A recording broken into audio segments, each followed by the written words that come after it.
大家好, तबसुम के साथ चीनी सीखे में तमाम दोस्तों को खुशामदीद कहती हूँ।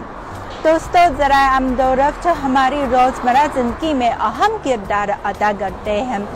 तो आज हम इस मौजू पर बात करेंगे और जानेंगे कि इन्हें चीनी ज़बान में क्या कहा जाता है, ताकि आप इन अल्फाज से वाकिफ़ हो और जिन आए तो आपको मुश्किल न हो। तो क्या आप तैयार हैं? 汽车，汽车，汽车，摩托车，摩托车，摩托车，公交车，公交车，公交车，出租车，出租车，出租车。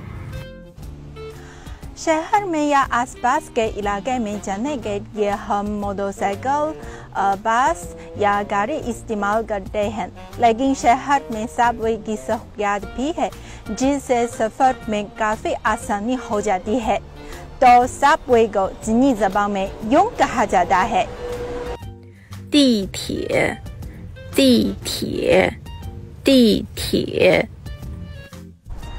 अब चीन के मुख्तलिफ शहरों में ऐसी शर्ट बैग ज़्यादा नज़र आती हैं और शर्ट बैग को चीनी ज़बान में यूँ कहा जाता है: 共享单车，共享单车，共享单车。飞机，飞机，飞机。火车，火车，火车。 इन ज़रा आमदोरफ्त को चीनी ज़बान में क्या कहा जाता है, तो क्या आपने सीख लिया है? कमेंट्स में मुझे बताएं। तबसुम को इजाज़त दीजिए। 再见।